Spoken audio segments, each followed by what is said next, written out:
Evening. So tonight we're in Mark chapter 7. And God has a lot for us to hear and a lot to say to you and me in this chapter tonight. So let's hear what God has to say. Mark chapter 7 out of the New Living Translation. Jesus teaches about inner purity. One day, some Pharisees and teachers of religious law arrived from Jerusalem to see Jesus. They noticed that some of his disciples failed to follow the Jewish ritual of hand washing before eating. The Jews, especially the Pharisees, do not eat until they have poured water over their cupped hands, as required by their ancient traditions. Similarly, they don't eat anything from the market until they immerse their hands in water. This is but one of many traditions they have clung to, such as their ceremonial washing of cups, pitchers, and kettles. So the Pharisees and teachers of religious law asked him, "Why don't your disciples follow our age-old tradition? They eat without first performing the hand-washing ceremony." Jesus replied, "You hypocrites! Isaiah was right when he prophesied about you, for he wrote, 'These people honor me with their lips, but their hearts are far from me. Their worship is a farce, for they teach man-made ideas as commands from God. For you ignore God's law and substitute your own tradition.'" Then he said, "You skillfully sidestep God's law in order to hold on to your own tradition. For instance, Moses gave you this law from God: honor your father and mother. And anyone who speaks disrespectfully of father or mother must be put to death. But you say it's all right for people to say to their parents, 'Sorry, I can't help you, for I have vowed to give to God what I would have given to you.' In this way, you let them disregard their needy parents.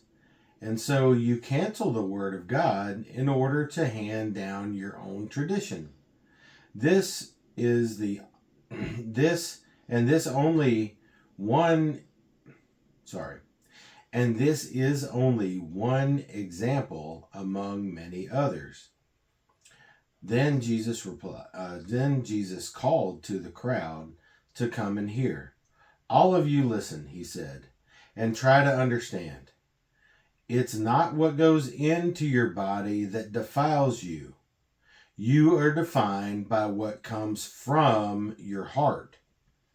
Then Jesus went into a house to get away from the crowd, and his disciples asked him what he meant by the parable he had just used. "Don't you understand either?" he asked. "Can't you see that the food you put into your body cannot defile you? Food doesn't go into your heart, but only passes through the stomach and then goes into the sewer." By saying this, he declared that every kind of food is acceptable in God's eyes. And then he added, "It is what comes from inside you that defiles you. For from within, out of a person's heart, come evil thoughts, sexual immorality, theft, murder, adultery, greed, wickedness, deceit, lustful desires, envy, slander, pride, and foolishness. All of these vile things come from within. They are what defiles you." The faith of a Gentile woman. Then Jesus left Galilee and went north to the region of Tyre. He didn't want anyone to know which house he was staying in, but he couldn't keep it a secret. Right away, a woman who had heard about him came and fell at his feet. Her little girl was possessed by an evil spirit, and she begged him to cast out the demon from her daughter. Since she was a Gentile, born in Syrian Phoenicia, Jesus told her, "First, I should feed the children, my own family, the Jews. It isn't right to take food from the children and throw it to the dogs." She replied, "That's true, Lord, but even the dogs under the table are allowed to eat the scraps from the children's plates." "Good answer," he said. "Now go home, for the demon has left your daughter." And when she arrived home, she found her little girl lying quietly in bed, and the demon was gone. Jesus heals a deaf man. Jesus left Tyre and went up to Sidon before going back to the Sea of Galilee and the region of the 10 towns.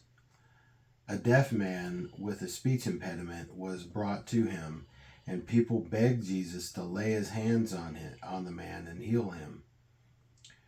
Jesus led him away from the crowd so they could be alone. He put his fingers into the man's ears. Then, spitting on his own fingers, he touched the man's tongue. Looking up to heaven, he sighed and said, "Ephphatha," which means "be opened." Instantly, the man could hear perfectly, and his tongue was freed so he could speak plainly. Jesus told the crowd not to tell anyone, but the more he told them not to, the more they spread the news. They were completely amazed and said again and again, "Everything he does is wonderful. He even makes the deaf hear and gives speech to those who cannot speak."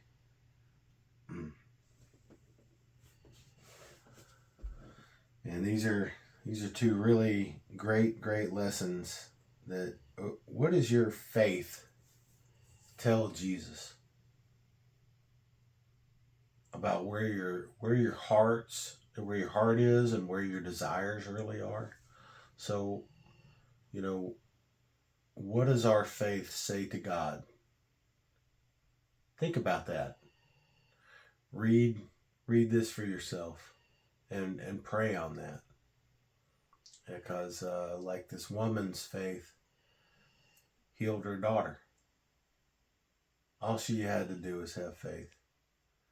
And I'm not saying that, there's some people out there that are strong believers of God and they still have tragedy and calamity happen in their family. But all of everything, if you think about it from a heaven perspective, it's all for God's glory and for our good. He takes care of the rest. So put your faith in him. Okay, pray on this, guys. Have a great night. Love you.